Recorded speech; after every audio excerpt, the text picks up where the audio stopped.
di mana Rasul Shallallahu Alaihi Wasallam diperjalankan di tengah gelombang ujian, puncak-puncaknya ujian. Rasul sampai disebutlah tahun itu tahun duka cita, di mana istri Nabi, paman Nabi meninggal. Ini kan salah satu latar belakangnya. Siapa yang tidak merasa kehilangan, apalagi istri?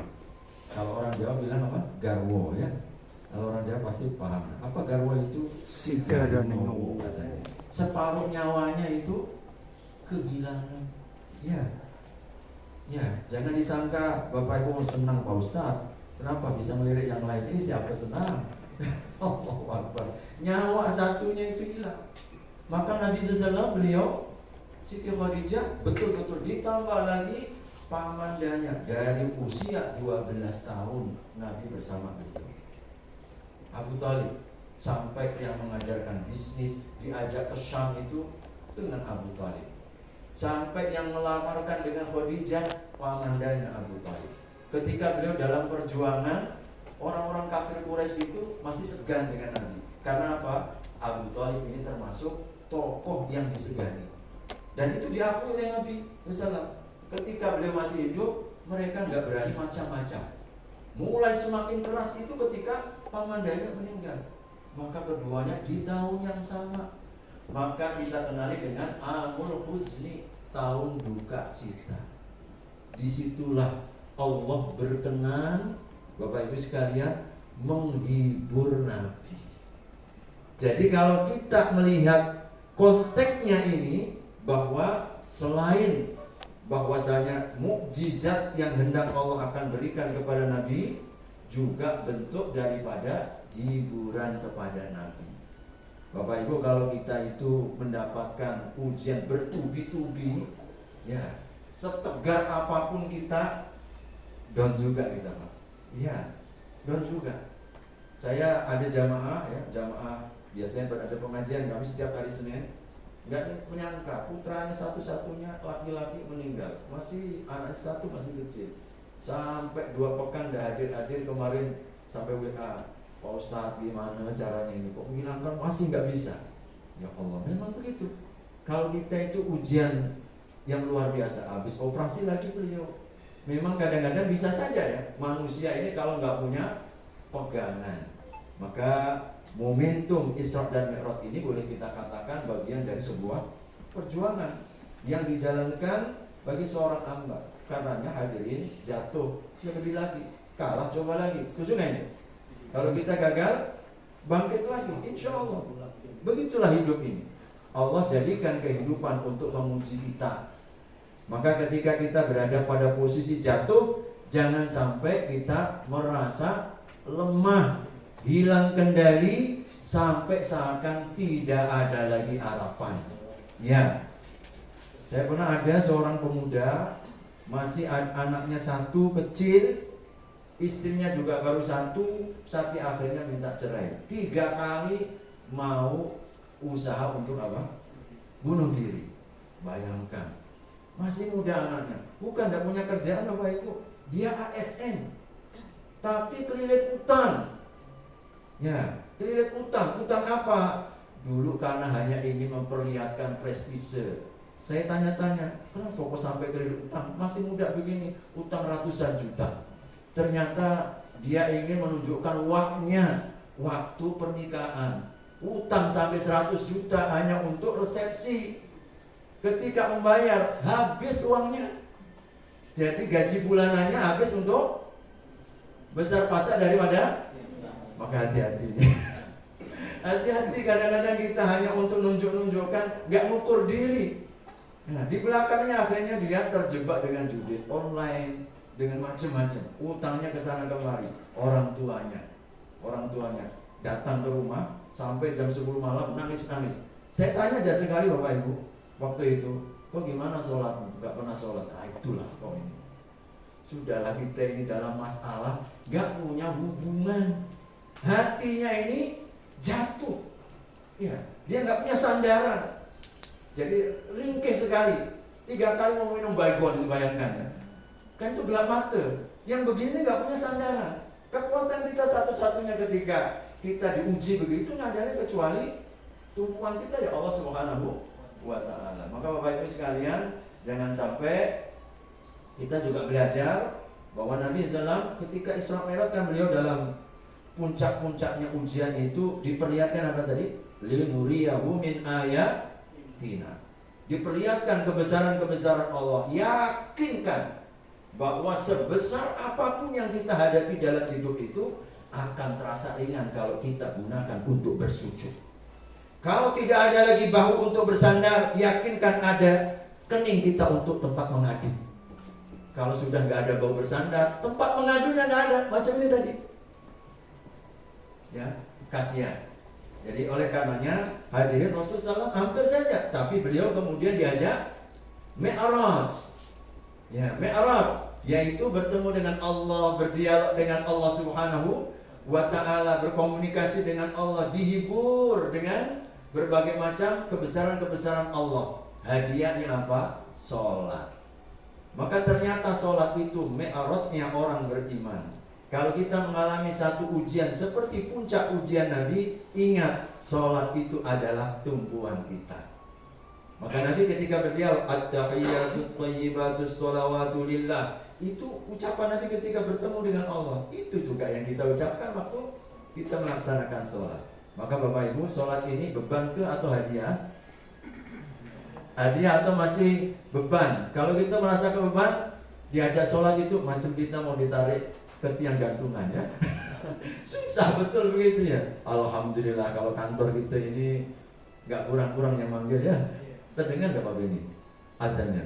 Oh terdengar. Terdengar ya. Mudah-mudahan itu alarm hati. Agar apa? Kembalilah.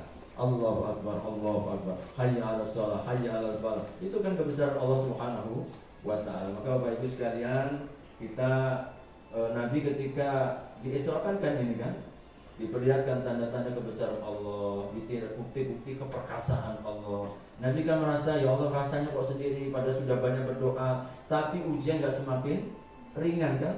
Sampai 2-3 kali beliau hijrah.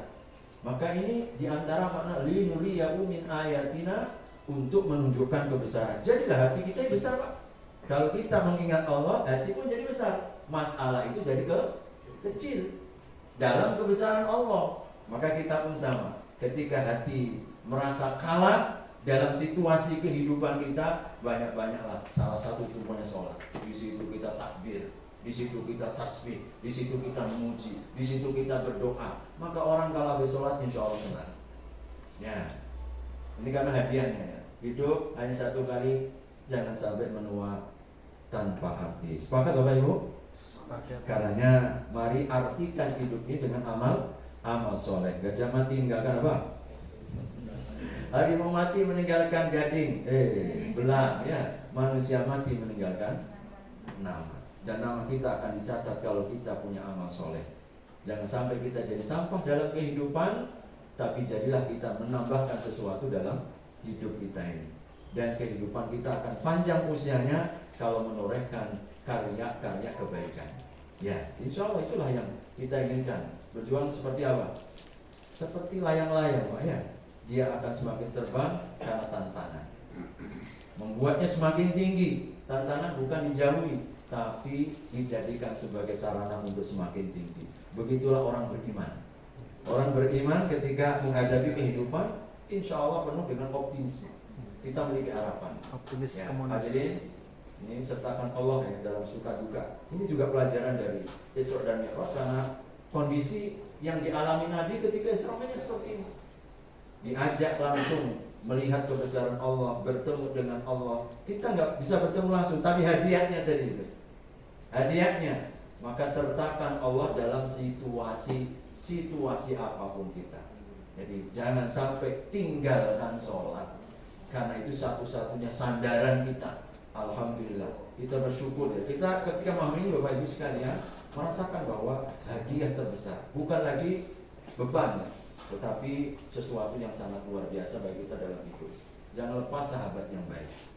Bapak Ibu, pelajaran dari Isra dan Mi'raj ini, Nabi SAW disertai malaikat Jibril dalam wujud aslinya. 2 kali saja. Nah, malaikat Jibril dalam wujud aslinya dengan 600 sayap. Satu sayap kata baginda Nabi, kalau diperlihatkan ujung timur sampai ujung barat tertutup hanya dengan satu sayapnya. Bagaimana 600 sayap? Dan begitulah diingatkan banyak dialog sepanjang. Kalau kita baca dalam hadis Bukhari Muslim tentang Isra Mi'raj itu banyak dialog, banyak perumpamaan, banyak contoh-contoh dalam kehidupan. Diperlihatkan apa ini Jibril, apa ini Jibril. Maka hadirin, penting dalam menjalani kehidupan, apalagi kalau kita dalam ujian, sahabat-sahabat yang baik. Bapak Ibu, kalau kita diuji lalu kita menyendiri di kamar, yakin itu keluar dan langsung senyum-senyum sendiri ya. Ya, gak ada tempat berbagi, gak ada tempat bercerita. Makanya sahabat itu penting ya Bapak Ibu sekalian, yang harus kita miliki. Sahabat itu ketika jauh tidak dibicarakan ya. Ini kalau sahabat baik ya. Kalau jauh gak akan bicarakan keburukan. Kalau dekat saling bertukar kebaikan. Ketika tiada saling mendoakan. Gak ada ruginya kalau kita berteman dengan orang baik. Maka cari teman-teman yang baik. Jadilah kita teman yang baik ya. Kalau kita gak ada ruginya. Kalau kita menjauh, satu pun aib kita akan ditutup. Kalau dekat dapat kebaikannya. Kita meninggal, doanya gak pernah putus. Ampunkan dia ya Allah, rahmati dia. Yang rugi itu kalau sahabat kita ini ya masih dekat ya, kita udah ditusuk dari belakang. Ya kan begitu kan? Masya Allah. Maka jadilah sahabat-sahabat yang baik. Perbanyak sahabat. Kenapa Bapak Ibu? Hari kiamat nanti kata Allah, sahabat itu akan saling mensyafaati. Makanya teman yang baik dunia sampai akhirat. Sekali berteman sampai di surganya. Amin ya Rabbal. Amin. Insya Allah. Bapak Ibu ya, nanti kalau Bapak Ibu yang masuk surga duluan kok didapati Pak Ustadz, mana nih Pak Ustadz? Tolong diingat. Setuju Bapak Ibu? Bapak Ibu komplit ini ya. Siap untuk manggil Bapak Ibu? Nah, kita saling manggil lah. Kita nggak ada yang tahu Bapak Ibu ya. Mungkin boleh jadi Bapak Ibu punya amalan-amalan rahasia yang kita sendiri kadang-kadang nggak sadar. Ternyata itu kunci sebab masuk surganya kita. Banyak Rasul ceritakan ya, ada orang masuk surga karena beri minum seekor anjing. Dia sendiri nggak sadar. Kalau itu sebabnya masuk surga. Karena kita banyak-banyak berbuat ya. Karena tidak tahu dari mana asal sebab surga kita. Lakukan perjalanan, ambil pelajaran dan pengalaman. Ini cocok untuk Bapak Ibu ya, pindah-pindah kantornya ini. Rasul itu begitu. Jadi dalam perjalanan Isra Mi'raj, beliau pergi ke Palestina, beliau bertemu dengan para nabi, beliau sampai bertemu ke langit satu, bertemu dengan nabi-nabi itu. Langit pertama bertemu dengan nabi ini, langit kedua bertemu dengan nabi, sampai langit ketujuh bertemu dengan Nabi Musa alaihissalam. Ternyata perjalanan penting untuk selain refreshing, banyak pelajaran, silaturahim, banyak teman, banyak rekan dan sahabat. Maka maknanya nikmati ya. Jadi nyaman Pak Ustadz, jadi dosen, nggak pindah-pindah. Jadi tetaplah di situ. Kita tengok di Bapak Ibu juga nyaman, Bapak Ibu itu ya pindah-pindah. Rasanya saya Bapak Ibu pindah-pindah begitu ya. Jadi kadang-kadang menurut kita masing-masing. Oleh karenanya kita nikmati. Tapi intinya setiap perjalanan yang Allah berikan, ambil pelajaran. Betapa Nabi kalau diam tidak diperjalankan Allah di Isra dan Mi'raj ini, tidak mungkin kita akan mendapatkan banyak hikmah ya di sepanjang perjalanan Nabi Shallallahu Alaihi Wasallam. Maka Bapak Ibu ambil hikmah, karena semesta ini adalah bagian dari pelajaran yang Allah hendak berikan kepada kita. Orang baik memberimu kebahagiaan dan kenangan baik. Kalau orang jahat memberimu pengalaman dan pelajaran. Jadi gak ada ruginya. Kalau orang baik beri kebahagiaan dan kenangan. Tapi kalau kita bertemu dengan orang jahat, insya Allah itu juga pelajaran bagi kita. Gak ada ruginya. Dan kalau ada yang menghina, kita minimal insya Allah akan menjadi yang jauh lebih kuat. Begitulah ya persepsi kalau kita itu maknanya bertemu dengan siapapun. Jangan harap Bapak Ibu kita ini kalau hidup tanpa ada orang yang iri dengan kita. Mustahil. Tanpa ada orang yang benci kepada kita. Tinggal bagaimana kita mensikapi. Insya Allah selama kita baik, tidak ada yang dapat menghinakan kita insya Allah. Sadari bahwa kehidupan adalah sarana mengabdi kepada Allah Subhanahu wa Ta'ala. Ini puncak dari hadiah Isra Mi'raj itu adalah ibadah sholat yang mengingatkan kepada kita bahwa inilah hadiah terbesar, bahkan satu-satunya yang langsung diterima oleh Nabi. Kalau perintah yang lain utusan malaikat Jibril. Tapi khusus sholat dan ibadah ini adalah langsung kepada Allah Subhanahu wa ta'ala. Oleh karenanya mari kita komitmenkan sholat kita, inna sholati wa nusuki wa mahyaya wa mamati lillahi rabbil alamin. Ini pas jam 10 jam saya ke atau jam kecepatan? Ini sampai jam berapa nih panitia mengelamsar waktu ini? Sampai jam 10? Jam 10 saja ya. Ini padahal belum masuk tarhibnya ini. Baru Isra Mi'rajnya. Ini baru masuk tarhibnya. Iman dan naik turunnya iman lah Bapak Ibu ya. Saya ingin secara singkat saja, mungkin 5 sampai 10 menit. Kecepatan ini. Oh, berarti jam saya betul ya. 10 menit saya selesaikan ya. Mudah-mudahan Ramadan yang mendatang ini adalah momentum kita untuk dapat mencas, karena banyak yang kita harapkan di bulan Ramadan nanti. Ampunan, rahmat, syafaat, 2 kebahagiaan. Kata Nabi kan, bahagia ketika kita berbuka dan bahagia ketika nanti kita berjumpa dengan Allah Subhanahu wa taala. Istighfar malaikat, pintu ar-rayyan, doa kita mustajab. Ada Lailatul Qadar dan pembebasan api neraka. Ini fasilitas-fasilitas yang Allah janjikan di bulan Ramadan. Menarik nggak Bapak Ibu? Nah, kita perlu cintakan hati. Barakallahu fiik.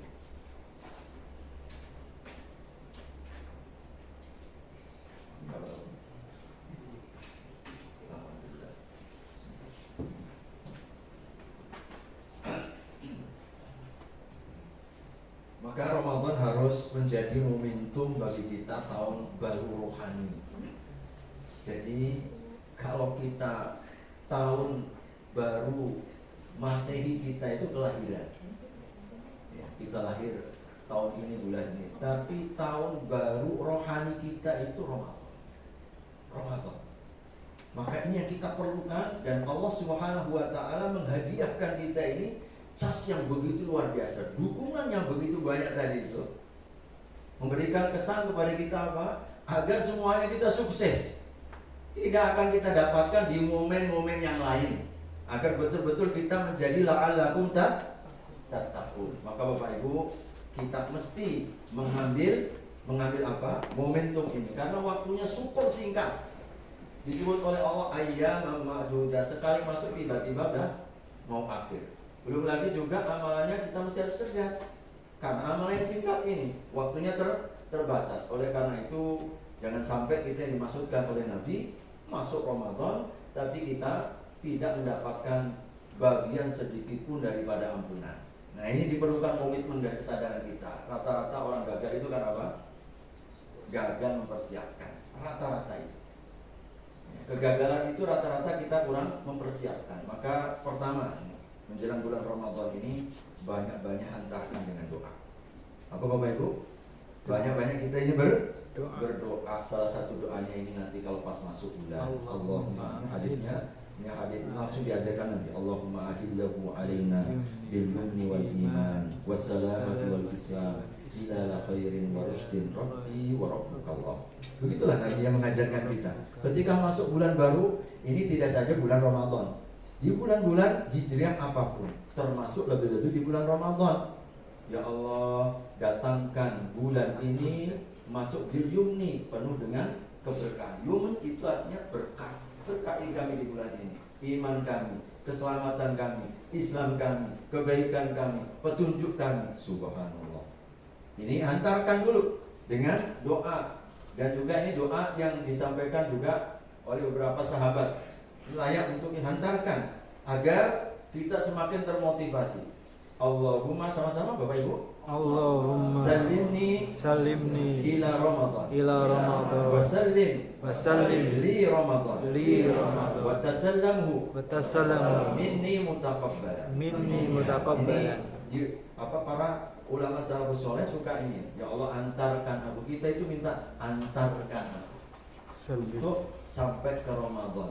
Minta kita umur panjang, minta kita panjang usia kita. Gak ada yang tahu Bapak Ibu. Saya tadi sebelum kesini, saya takziah dulu dengan rekan sejawat satu kantor. Kemarin masih ngajar sampai jam 11. Pulang istirahat siang, dibangunkan istrinya sudah tidak ada. Ya Allah, begitu cepatnya, terkejut semua itu. Ya.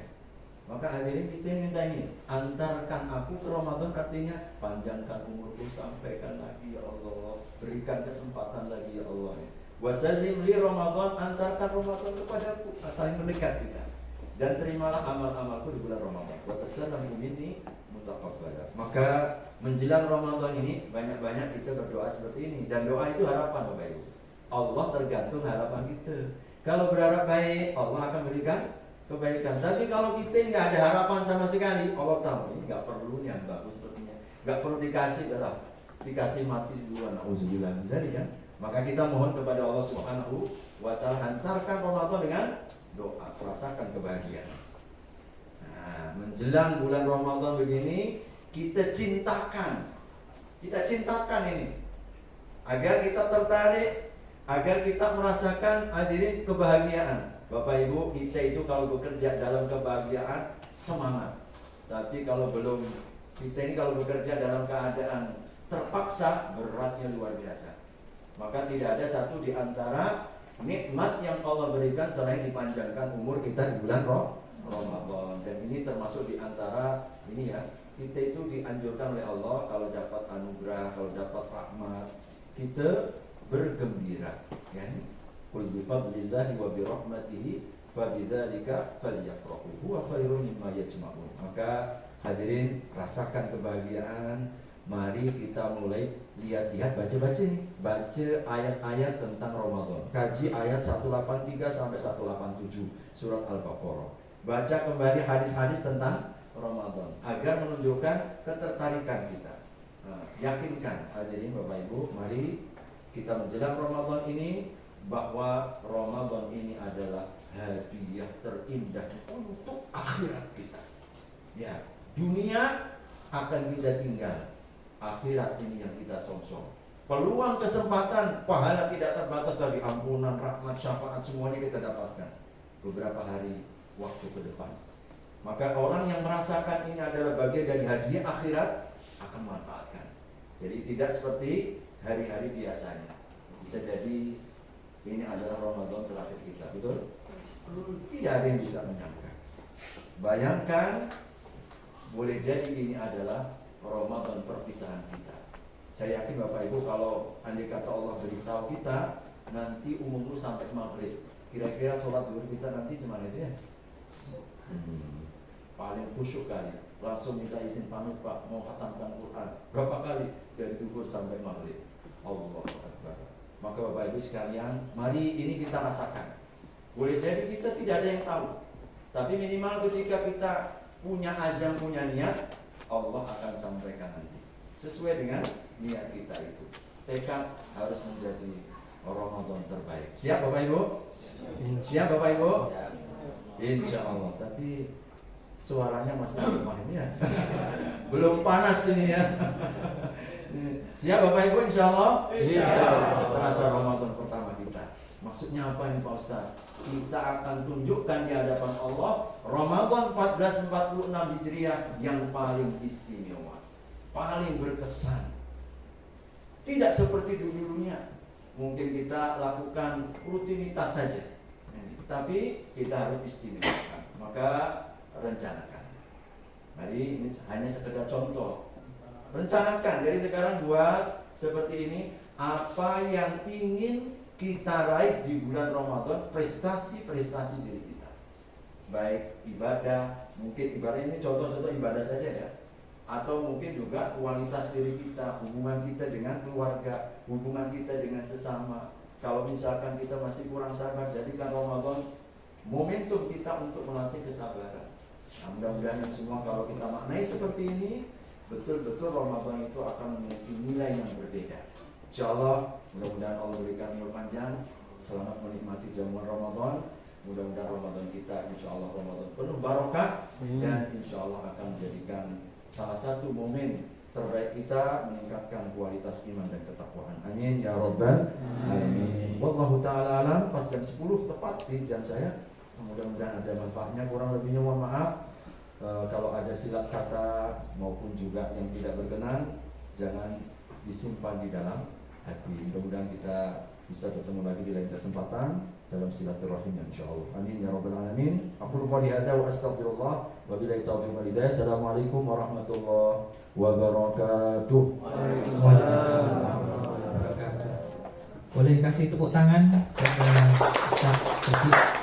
Luar biasa, banyak sekali nasihat-nasihat yang dapat kita serap.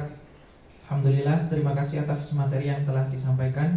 Semoga dapat memberi petunjuk bagi kita dalam menyongsong Ramadan mendatang. Baik, selanjutnya kita menginjak sesi tanya jawab. Kami persilahkan bagi para hadirin yang ingin bertanya. Untuk sesi pertama, kami sediakan 3 penanya terlebih dahulu. Silakan. Siap, Pak Sasmita.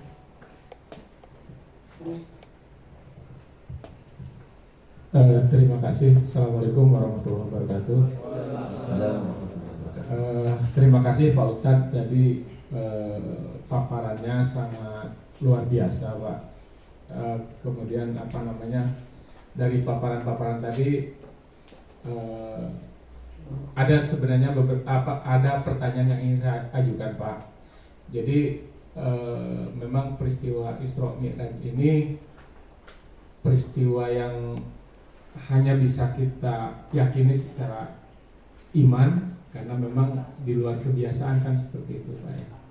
Hanya yang ingin saya tanyakan, Isra Mi'raj ini kan dari Masjidil Haram ke Masjidil Aqsa, Pak, kemudian ke Sidratul Muntaha. Nah, kira-kira Pak ada nggak hikmahnya gitu dari ayat ini, kenapa dimulai dari Masjidil Haram ke Masjidil Aqsa? Artinya dari masjid ke masjid kan gitu, Pak, ya, tidak dari rumahnya Rasulullah. Mungkin itu, Pak, yang ingin saya tanyakan. Terima kasih. Assalamualaikum warahmatullahi wabarakatuh. Waalaikumsalam warahmatullahi wabarakatuh. Jazakumullah khair. Langsung saya jawab saja ya. Mudah-mudahan mempersingkat waktu. Pertama, kalau kita membaca isyarat-isyarat dari kalimat-kalimatnya Al-Quran, terutama di ayat pertama itu sangat banyak sekali ya, kandungan-kandungan yang pernah disentuh oleh para ulama-ulama ahli tafsir kita. Dan disebutkannya dari masjid ke masjid, ini ternyata juga sebagaimana kita tanyakan, mengandung sebuah pesan yang luar biasa, bahwa masjid ini adalah tempat di mana kita bersujud kepada Allah, tempat di mana kita membangun hubungan vertikal kita kepada Allah Subhanahu wa Ta'ala. Juga mengisyaratkan bahwasanya Nabi ketika diangkat dalam Isra dan Mi'raj itu kan beliau dalam puncak ujian tadi kan, puncak ujian. Ini kalau kita petik sangat relevan sekali, bahwa ujian kita pun dalam hidup ini hanya akan banyak sekali bisa kita selesaikan ya ketika kita bersujud kepada Allah. Jadikan sholat-sholat kita, di mana masjid itu artinya tempat sujud, sebagai tumpuan solusi.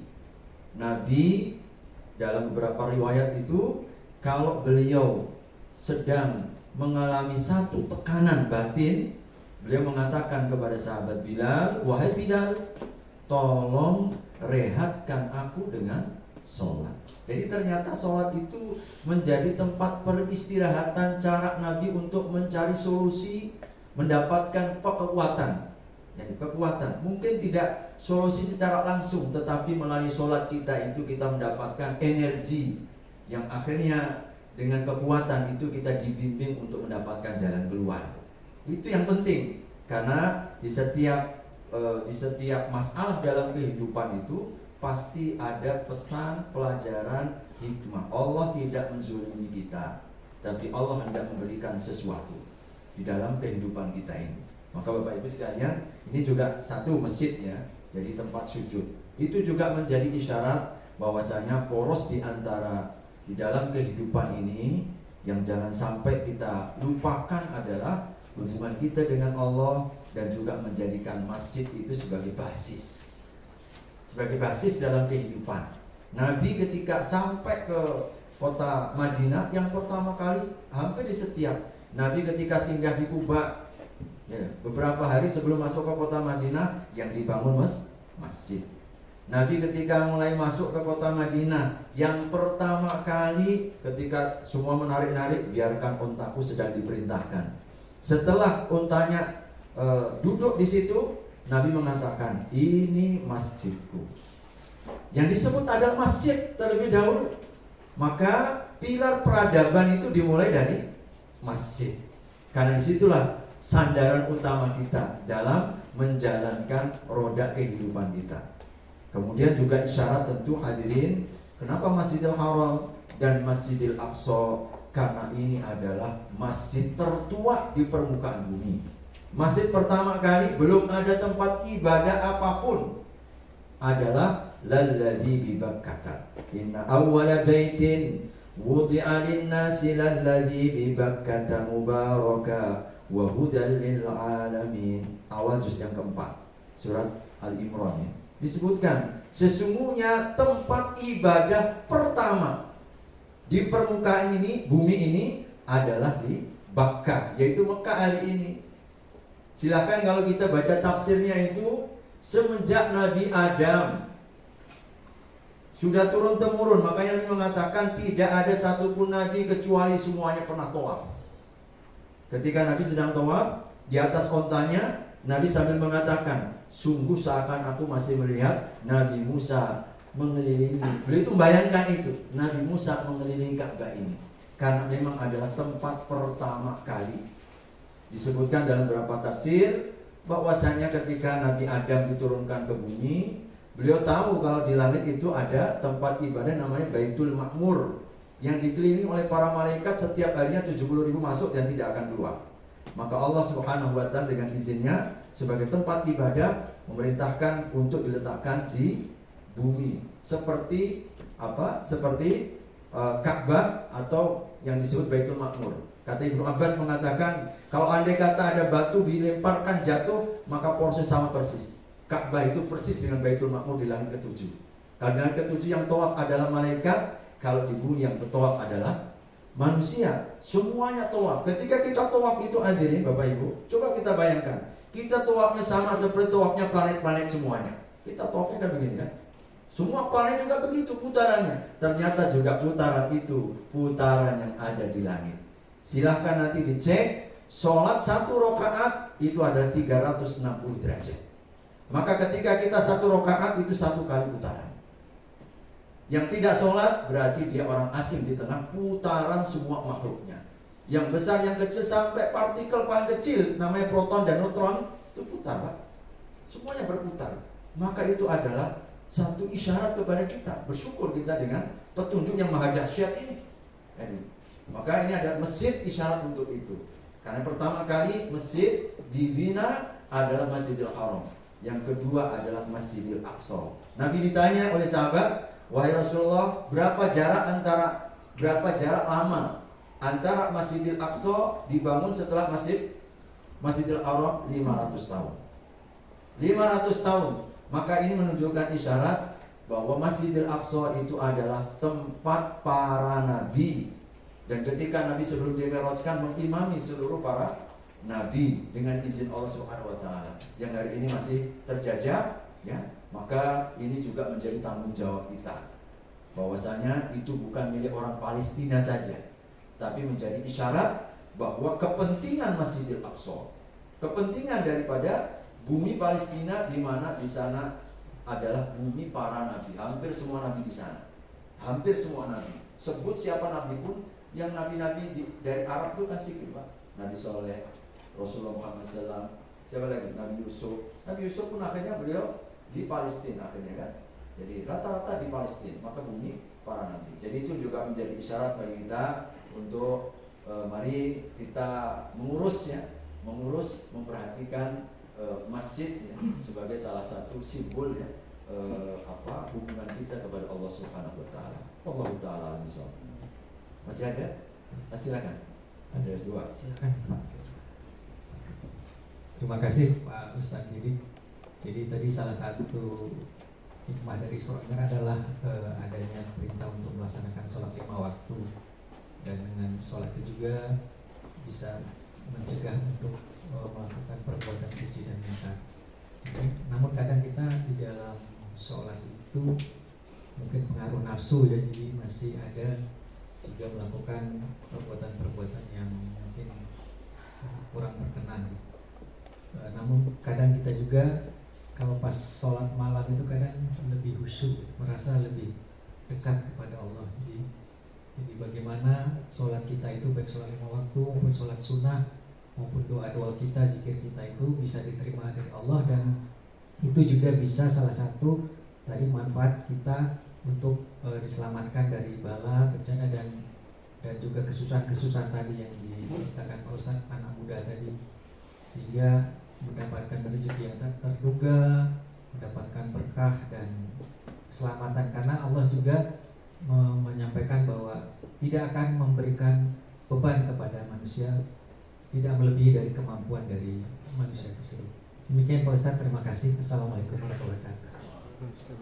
Assalamualaikum warahmatullahi wabarakatuh. Ya, Bapak Ibu sekalian, sholat ini kalau kita coba maknai ya, kita hayati, kemudian kita coba bedah, kita kaji lebih dalam di dalam ayat-ayat Al-Quran itu, kita akan mendapatkan berbagai macam rahasia-rahasia bahwa ketika kita menjalankan sholat sesungguhnya Allah memberikan hadiah kepada kita. Kita yang perlu butuh berhajat dengan sholat. Jadi, karena apa? Kita mengetahui manfaatnya. Nah, cuma kadang-kadang kan ini perlu proses ya. Segala sesuatu kan perlu proses. Artinya tidak bisa sekali dua kali kemudian manfaat dan hikmah itu akan muncul. Allah hendak melihat dulu kesungguhan kita, keseriusan kita. Ada seorang Sa'id bin Musayyib namanya. Beliau itu mengatakan sampai merasakan ya, lezatnya sholat itu selama tidak kurang 20 tahun belajar. Aku belajar untuk khusyuk 20 tahun. Sepanjang itulah beliau itu mencoba untuk terus berproses. Nah, kira-kira jadikan sholat itu tadi ya, tidak hanya sekedar kita menjalankan kewajiban. Kalau menjalankan kewajiban, ya sekali kita sudah menjalankan, insya Allah gugur, tidak ada dosa. Tapi perintah Allah terhadap sholat itu bukan hanya menjalankan, menegakkan. Hampir semua dalam Al-Quran itu aqimus sholat, yuqimunas sholat. Semua para ulama itu sepakat, kandungan makna menegakkan itu tidak hanya sekedar menjalankan. Kalau kita sudah menjalankan, selesai, gugur. Tetapi manfaatnya belum tentu kita dapat, hikmahnya belum tentu kita raih. Nah, nanti kalau dibuka di surat ya, di salah satu surat Toha ya, surat Toha 122 nanti silahkan coba dicek. Allah Subhanahu wa Ta'ala mengkaitkan ya, antara iqamatus sholat dengan rezeki dalam kehidupan. Ya. Wa'mur ahlaka bis sholati wastabir 'alaiha nahnu narzuquka. Yani, nahnu narzuquka wal 'aqibatu littaqwa. Perintahkan kepada keluargamu untuk apa? Menegakkan sholat dan bersabar. Memang kuncinya di situ ada sabarnya itu. Jadi tidak hanya sekedar menjalankan, tapi ada kunci sabarnya. Kita menggali spirit dari ibadah sholat kita, spirit ketangguhan, spirit kita untuk memiliki ketegaran, kekuatan dalam hidup, tahan banting. Itu yang hari ini seringkali disebut dengan adversity question ya.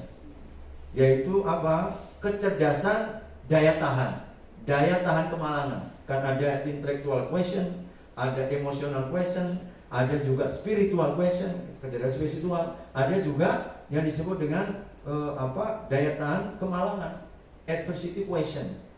Yaitu perlu kita kadang-kadang nggak mudah ngeluh gitu Pak. Baru sekali dia dah ngeluh, sekali lebih banyak ngeluhnya daripada kerjanya. Maka spirit sholat itu mengajak kita untuk belajar itu, jadi menempa itu. Maka di dalam ayat tadi ya, surat Toha 122 itu Allah Subhanahu wa taala isyaratkan kalian kalau memproses ya, meningkatkan kualitas sholatmu, terus bersabar, maka ternyata salah satu kunci terbukanya rezeki. Terbukanya rezeki. Sebab yang punya rezeki kan Allah Subhanahu wa taala. Makanya hadirin insya Allah kalau ada apapun ya, saya sudah banyak ketemu dengan orang-orangnya. Salah satunya ada sampai sekarang seringkali menitipkan jamaah umroh ya. Saya sering bawa jamaah. Ada orang beliau seorang kontraktor yang bangun bandara itu juga banyak kontraktor beliau. Jadi yang nguruk tanah macam-macam beliau. Dulu beliau pernah tahun 2016 kami bareng-bareng beliau bawa satu keluarga. Disitulah kita sering ngobrol. Cerita baru tahu kita, Pak Didi kalau mau tahu saya ini Masya Allah luar biasa. Saya pernah pada 1.0, betul-betul 0, gak punya apa-apa, terlilit utang, ya bermiliar-miliar, bukan lagi berjuta, bermiliar-miliar. Memang karena resikonya tinggi kan, sampai akhirnya pokoknya dia malu kemana-mana kalau setiap hari larinya ke masjid. Jadi biar gak, istilahnya apa, kalau ditanya mertuanya, belum masih sama mertuanya, udah kerja keluar, padahal nggak punya pekerjaan, dia perginya ke masjidnya, ke masjid, ngurus masjid dan seterusnya. Tapi itu menjadi titik balik ternyata. Menjadi titik balik, memang berproses waktu demi waktu dia mencoba untuk menjalankan apa perintah sholat, ada sedikit rezeki, apa sedekah, terus dirutinkan. Subhanallah. Sekarang itu perusahaannya ada 7 kalau nggak salah ya. 7 perusahaan di mana-mana, kontraktor besar gitu. Jadi ternyata beliau salah satu akhirnya begini. Pernah cerita itu, kalau saya tidak diberikan waktu itu ujian, mungkin saya tidak seperti sekarang. Karena dulu betul-betul hubungannya dengan Allah, dengan masjid, dengan sholat itu jauh sekali. Dan titik baliknya itu adalah ketika dia diuji oleh Allah, menyadarkan diri, menundukkan hati, kemudian kembali kepada Allah. Dan ini keberkahan demi keberkahan. Makanya dulu dia merasa menyesal, dulu merasa begini, kenapa begini dan seterusnya, marah dengan dirinya. Tapi setelah kejadian itu dan sekarang yang dialami itu, beliau bersyukur dengan sesyukur-syukurnya. Makanya sekarang kalau seringkali ya, setiap tahun itu ada 2-3 karyawannya diumrohkan begitu. Jadi kalau ada apa-apa, saya kalau ada bangun begitu, tanah Pak Didi ya, kalau tanah saya yang nguruk nanti. Begitu. Kalau ada apa kemarin ada masjid diuruk, karena beliau punya bukit, bukit tanah begitu. Subhanallah. Nah ini kadang-kadang, tapi kita kan nggak mesti harus begitu Bapak Ibu. Cukuplah ambil pelajaran dari orang lain. Ternyata pengalaman hidup bahwa sholat itu luar biasa kalau kita mau menyelaminya. Maka mudah-mudahan saya sampaikan, selain daripada dijamin oleh Allah kekuatan hati, ketahanan jiwa kita, juga jalan keluar dari semua permasalahan kita. Ya insya Allah. Maka mudah-mudahan kita dapat menegakkan insya Allah. Amin ya rabbal alamin. Silakan terakhir, mungkin dari mereka tadi sudah mungkin terakhirnya. Insya Allah. Tapi ibu belum ada ini perwakilannya. Assalamualaikum warahmatullahi wabarakatuh. Ustaz Didi izin bertanya, ini terkait dengan mungkin keistiqomahan atau keikhlasan kita dalam beribadah di bulan Ramadan. Kita sudah meyakini dari ayat-ayat yang ada bahwa sepanjang hari dalam bulan Ramadan itu, satu bulan itu adalah semuanya adalah bulan yang istimewa ya. Tapi kemudian kita ketahui bahwa ada 10 hari terakhir di bulan Ramadan itu menjadi sangat istimewa, gitu kan? Artinya di situ ada turunnya Lailatul Qadar ya. Terus kemudian juga di 17 Ramadan, malam 17 Ramadan ada turunnya Al-Quran. Nah, terus kemudian ada suatu kondisi yang kemudian nggak tahu apakah itu suatu sikap yang salah ya, ketika bulan ganjil gitu ya, kemudian masjid itu penuh gitu. Tapi begitu bulan yang genap gitu, kemudian kita biasa gitu. Padahal kita tahu gitu di depan bahwa sepanjang bulan di dalam Ramadan ini semuanya istimewa. Terus kemudian itu tadi 17 Ramadan ada turun Al-Quran dan sebagainya. Saya melihatnya apakah ini suatu sikap yang kurang pas gitu ya, Ustaz ya. Jadi mempengaruhi keikhlasan kita dalam beribadah gitu, memilih hari tadi. Terus kemudian ada suatu sikap yang saya melihatnya juga kurang pas juga ketika justru di akhir-akhir Ramadan kita wah ini mudik gitu loh. Terus kemudian karena perjalanan mudik safar tidak puasa dia gitu. Padahal nanti halal bihalal lebaran sholat Id dan sebagainya seolah-olah dia sudah menuntaskan ibadah di bulan Ramadan itu. Bagaimana Ustaz antara budaya dan juga istiqomah keikhlasan kita dalam beribadah di bulan Ramadan? Ya, makasih. Assalamualaikum warahmatullahi wabarakatuh. Baik, ya, yang kita lihat memang fenomena rutinitas dan tradisi ya yang seringkali tampak ya lebih dominan gitu ya. Artinya dari dibanding ya bagaimana kemudian sebuah ibadah kita laksanakan sebagaimana mestinya, dan umumnya orang larut ya dalam seperti itu. Jadi contoh misalkan hampir nanti kita dapatkan, dan itu setiap tahun. Kadang-kadang kita pun juga sudah mengingatkan, tapi ternyata kok masih kembali lagi ya. Tapi nggak boleh putus asa kan, kita harus selalu mengingatkan. Ramainya Ramadan selalunya di pekan pertama, rata-rata begitu. Kalau sudah pekan pertama nggak surau, nggak masjid Pak, semuanya itu ya pasti depannya itu pasang itu loh, pasang tenda ini. Saking nggak cukupnya itu, masa tenda, masa ini. Tapi rata-rata nggak bertahan lama. Pekan kedua, soft sudah semakin maju. Memang setiap tahun begitu. Lebih-lebih kalau sudah 10 hari terakhir, makin kosong, makin melompong. Nah ini kita katakan ya tradisi yang salah. Dan kita punya tanggung jawab yang sama untuk memperbaiki. Padahal semestinya sebagaimana Nabi katakan, ketika puncak dari hadiah Ramadan itu Allah siapkan di malam-malam terakhir 10 hari Ramadan. Itu kan semacam piala begitu ya, membuat agar kita termotivasi, jangan sampai kendur, jangan sampai kita ini kalah sebelum kita menyelesaikan finish ya. Tapi juga ternyata kurang begitu menarik. Kalau sudah 10 hari terakhir memang pasar lebih ramai daripada masjid ya. Betul. Nah ini yang perlu kita perbaiki, minimal kita dalam diri kita harus punya komitmen. Benar bahwa Allah Rasulullah memberikan informasi ya, terutama di malam-malam ganjil ya, terutama di malam-malam ganjil. Tapi bukan berarti bahwa tidak menutup kemungkinan di malam-malam genap. Cuma peluang di ganjil lebih besar. Nah kadang-kadang hadis pesan Nabi ini kan semacam bocoran begitu ya, bocoran difahami secara keliru sehingga hanya memilih yang ganjil-ganjil. Hampir juga tradisi begitu. Kalau pas malam, terutama lagi nanti malam 27, itu kalau jamaah masjid Mujahidin, kalau malam 27 membludak, nggak cukup itu, bisa sampai 4.000 5.000 orang. Pas malam 27, tapi besok malam 28, dah langsung kosong, melompong semuanya kembali. Padahal belum tentu juga demikian. Nah ini tradisi yang kadang-kadang walaupun kita maknai adalah masih bagus ya, masih mau itikaf gitu. Masih mau itikaf daripada, tapi kan harus kita perbaiki ini ya, harus kita bagaimana kualitasnya ini. Nabi SAW beliau secara umum yang menyampaikan cari di 10 hari terakhir, lebih utama lagi cari di waktu-waktu ganjil, dan puncaknya di malam 27. Maka ini kira-kira di momen-momen ini secara umum kalau kita menghidupkan 10 hari, maka insya Allah kita akan dapat Lailatul Qadar. Bagaimana teladan Nabi?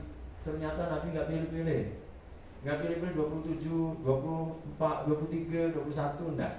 Nabi 9 kali beliau bertemu Ramadan, 9 kali i'tikaf full. I'tikafnya full Pak. Kalau kita masih belajar i'tikaf, jujur kita masih belajar i'tikaf karena masih pilih datangnya malam hari. itu pun sudah tinggal apa Pak? Tinggal setor bantalnya sampai di sana langsung tidur, bangun-bangun sahur, udahlah kita katakan alhamdulillah masih mau pergi ke masjid kan begitu. Tapi nggak sempurna. Nabi itu masuk 21 baru keluar malam lebaran. Ya, malam lebaran itu Nabi SAW betul-betul di dalam. Nah kita masih belum mampu kita. Ya, artinya kalau kita tidak mampu secara sempurna, minimalnya ada komitmen. Apakah 1 hari yang mungkin masa kita tiap hari kerja terus kan nggak mungkin. Ketika hari libur, hari Ahad, dah kita niatkan saya akan masuk maghrib kan, waktu itu kan mulai maghrib kan, baru nanti keluar besok pagi atau misalkan besok maghribnya, berarti pas 1 hari. Kita mungkin dari 10 hari itu ada yang 1-2 hari yang bisa full begitu, betul-betul full iktikaf namanya. Kalau belum bisa seperti Nabi, bahkan Nabi ketika tahun beliau wafat itu 20 hari Bapak, 20 hari Nabi, dan itu dirasakan Aisyah sepertinya Nabi perpisahan. Dan betul, memang tahun itu bulan Rabiul Awalnya beliau wafat ya, meninggal. Artinya ini penting untuk kita apa tadi masuk dalam rancangan ya. Dari rencana kita, iktikaf kita gimana ini tahun ini? Tahun lalu sudah ada Pak Ustadz, berapa hari? 3 hari. Nah, tahun ini berarti tingkatkan 4 hari, 5 hari. Jangan sampai berkurang. Tahun lalu alhamdulillah Pak Ustadz 3 hari. Tahun ini nggak ada iktikaf. Ini berarti kemunduran. Ya kemunduran. Maka kalau kita mudik tidak masalah. Ya ini juga tradisi juga ya mudik ya. Tapi saya tetap kalau andai kata mudik jangan sampai menjadi alasan. Apakah kan nanti di tempat kampung kita kan ada masjid juga kan gitu kan. Di sana juga kita bisa tetap menjalankan iktikaf. Jadi kalaulah kemudian kita mau mengambil rukhsah ya pada prinsip boleh-boleh saja. Jadi rukhsah orang safar itu kan boleh untuk tidak berpuasa, boleh saja. Nah, kalau kita secara umumnya adalah boleh. Tapi saya selalu mengambil pendapat mana-mana kalau sekiranya kita merasa kuat, afdolnya puasa. Tapi kalau sekiranya perjalanan kita itu membuat badan kita lemes dan khawatir terjadi sesuatu di perjalanan, maka yang utama adalah berbuka. Nah, kita sendiri yang bisa melihat.